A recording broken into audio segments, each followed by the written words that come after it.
All right, so we'll look at the last of our sculptors. This is Bernini. We'll take a look at his David, and this is his city, Rome. I really shouldn't say his city, but it's where he was most active. He was born in Florence, like so many of the other Renaissance or late Renaissance artists, and it's sort of perfect that we can see St. Peter's in the background.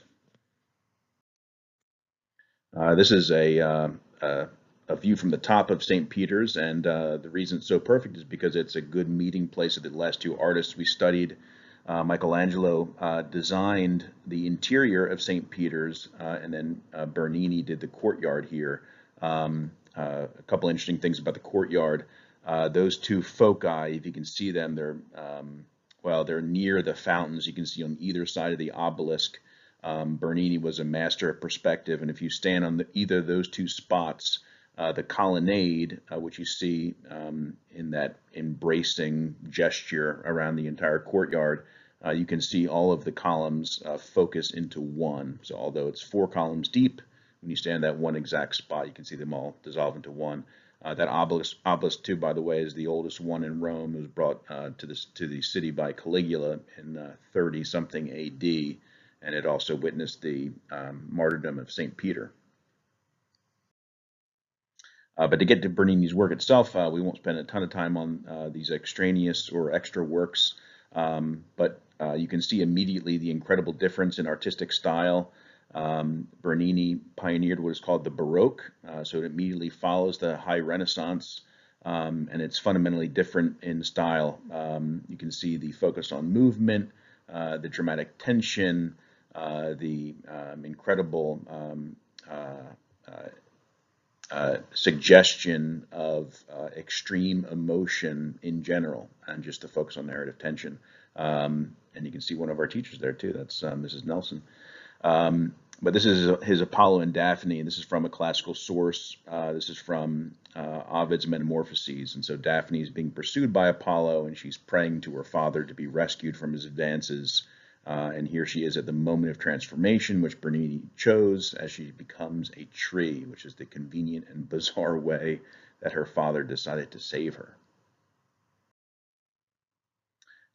Typical of Bernini too, his sculptures are meant to be seen in the round, so that contrasts pretty dramatically from what we saw with Michelangelo, where you have a contrapposto sculpture standing in place.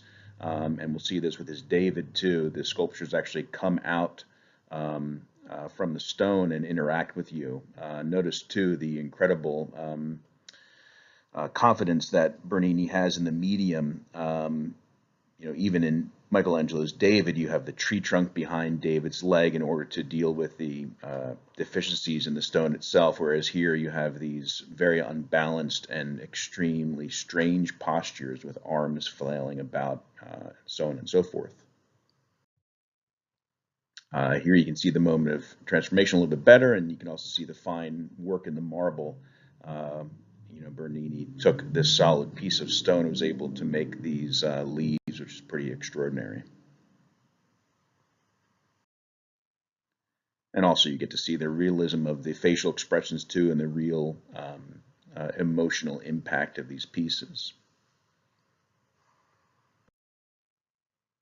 And just one last view, you can see a little bit of Bernini's his humor as well. Perhaps you can see the laurel leaves there running up the interior of Apollo's leg, maybe even reminiscent of a similar gesture in Donatello's David.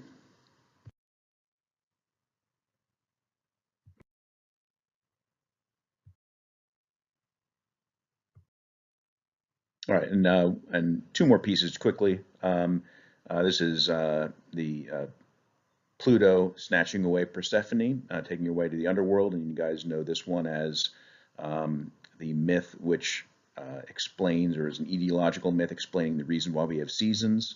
So when Persephone is with mom, we have our growing seasons of summer and spring, and when she's away in Hades with her undesired husband, then we have our non-growing seasons or death seasons of fall and winter.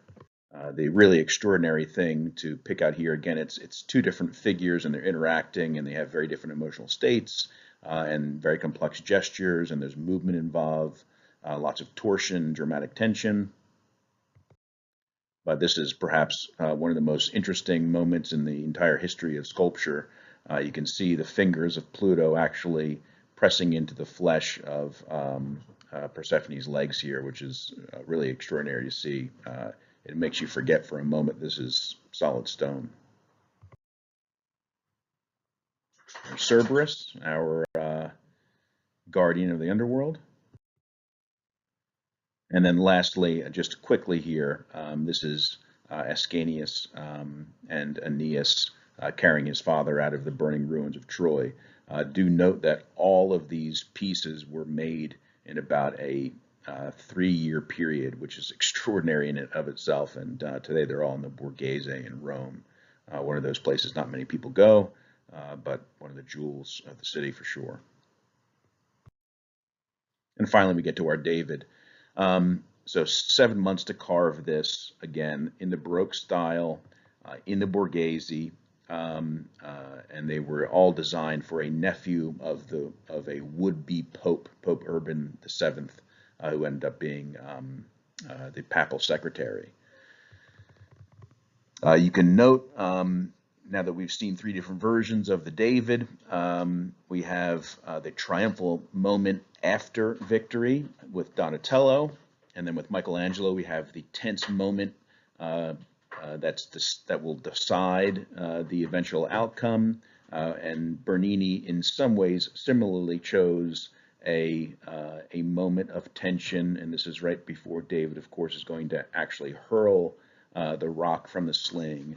So unlike Michelangelo's David, then, it's not a stationary moment, but it's one of movement, and in the next instant, we can imagine David will be in a totally different position.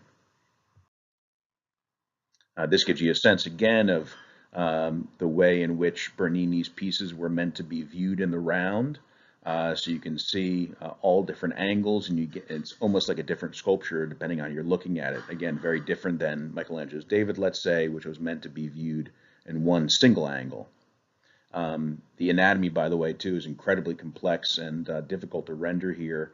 There is some evidence that Bernini may have been familiar with some of Leonardo's studies on throwing and projectiles in general, because he shows such a masterful use of it here. You can see, too, that like Michelangelo's David, we have Bernini's David interacting with the outside environment. Goliath is not shown, unlike in the case of Donatello, for example, where his severed head is there. So he's interacting with his outside environment, and he's also coming out of the statue. You can see both of his feet are actually extending beyond the plinth. In fact, it's not really since the Winged Victory of Samothrace, which is a famous sculpture in the Louvre, which is an ancient sculpture, where this sort of activity is happening. One of the most extraordinary pieces here that's worth pointing out, I mean, is if you look at the sling itself, that rope, again, is solid marble, just extraordinary to think about. And one final piece, there's Miss Nelson again. You can see you can see Bernini's focus on the narrative and the details of it.